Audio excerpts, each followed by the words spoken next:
Okay, so it is a shame that the leader of the opposition came up here and used a huge sector of our time to argue about what true feminism is. We deeply regret that. This is it.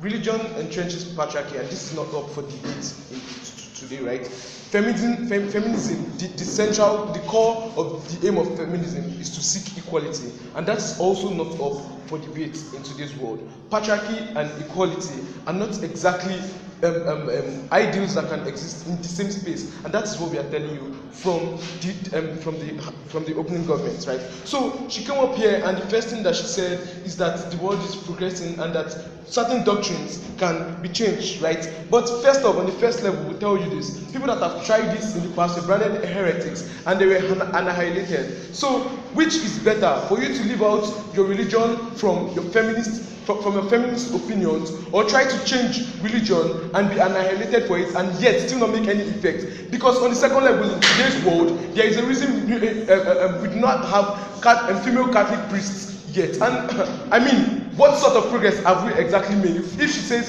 if we go by her model and says and agree that yes, doctrines can be changed, a lot of doctrines that have been agitating for have not been changed, because that is why it is religion, right? And I'll be explaining to you furthermore on the third level how religion cannot exactly be easily changed. But that will be part of our positive matter, because we'll be engaged. If we take it as reporter, we'll be engaging on what doesn't exactly matter in today's debate. So let us examine the state of being religion. So let us see it. Religion is something that people follow to the letter. Notice this: whether it is rational or it is not rational, whether it is what progresses the society right now or not, whether it is what is beneficial to our other opinions or not. But a lot of people still actually follow it to the letter. So religion are not just a set of books like she might come here to claim, but religions or a religion is a lived experience, right? Religion is something. It's not just something you read about. So religion is like the day-to-day activity. Religion is something that human beings carry out on a day-to-day, even down to their eating or their mode of dressing, because religion affects all these other spheres of their life. So let us look at the practice of true religion versus the practice of true feminism and how they cannot exactly exist in the same spaces. So opposition might come here to tell you, we've not heard it from open opposition yet, but the rest of the house might come here to tell you about how religion is just politics in the sky. But my first minute already explains this about how it is a lived experience, right? But true religious practice have always placed men first. I've said this. True feminism have always sought for equality. So the onus is on either the closing government or the closing opposition or the second speaker in the opening opposition to come and tell you how true religion that entrenches patriarchy and true feminism that entrenches equality can exist in the same spaces without any form of division or schism in any house that they may exist in, right? So moving on, let's give you one of the harm. Let's give you a sort of harm analysis, like the harm of even if we allow religion in feminist spaces, what exactly we expect to happen. This is it. In the secular world, in the normal world, actually in our everyday world, religion has succeeded in creating schisms everywhere that they occur, even down to schools where people agitate that they must wear their hijabs, or down to schools where people agitate that they do not want people wearing their hijabs in their schools because maybe it gives them some sort of psychological stress or what have you. So let us take their best case scenario and agree that we have people bringing their religious sentiments or religious ideas or religious standards into feminist spaces, right? So for example, we have male feminists and we have female feminists.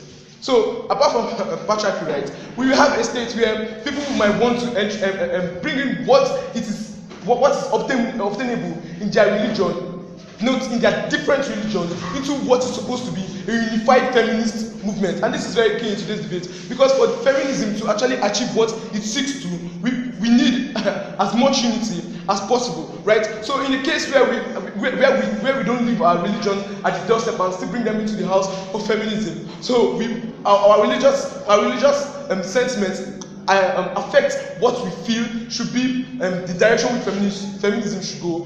There and then we start losing the aim, or there and then we start losing sight of what feminism seeks to achieve, or what feminism seeks should be at the end of the struggle, right?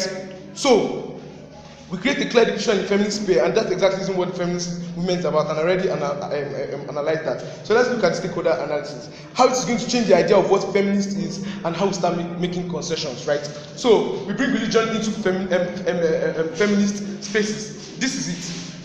Most religions are already entrenched, have patriarchy entrenched in them, meaning that men own most of the means of power in most religions. This is not up for contest in today's debate. They should consider that, whether they like it or not. So allowing this means that we allow men control the idea of what feminism should be, but in absentia. So they are not exactly there, but they are but since women already buy into patriarchy, which actually subscribes to what men already believe in, it means that men who are not exactly feminists, or men who men who believe in patriarchy already control what the feminist movement should be about, and that in and of itself is what leads to the downfall of what religion should be about. I'll take it before it starts. Of society in the world today, do men not control the power? Yeah. For example, in feminist spaces themselves, men do not control the power, right? So please, that's not even that's not even a POI you should have asked. So moving on, the religious feminist, when she brings religion into feminism, this is also what will happen. We will have a culture war. So when we have a woman who is religious and also a feminist and does not drop her religion at the doorstep, right? She brings it in. This is what we'll have: a woman who is torn between religion and culture. And it is said, of course, when one does not follow a whole path, or when one does not wholly follow a course of direction, it is most possible than not that you are torn, and in most cases you are not either accepted by this hand, and at the same time you are not exactly accepted by this hand. Like I said from our end, that we still stand, that we consider that people can occupy contradictory spaces, just like how people Muslims that let's give the example. We consider people can occupy contradictory spaces, but the problem starts when we bring religious ideas into feminist spaces or fronts. The problem starts when we bring antithetical or opposite ideas into where they should not be and where they will make the house fall. This to believe that.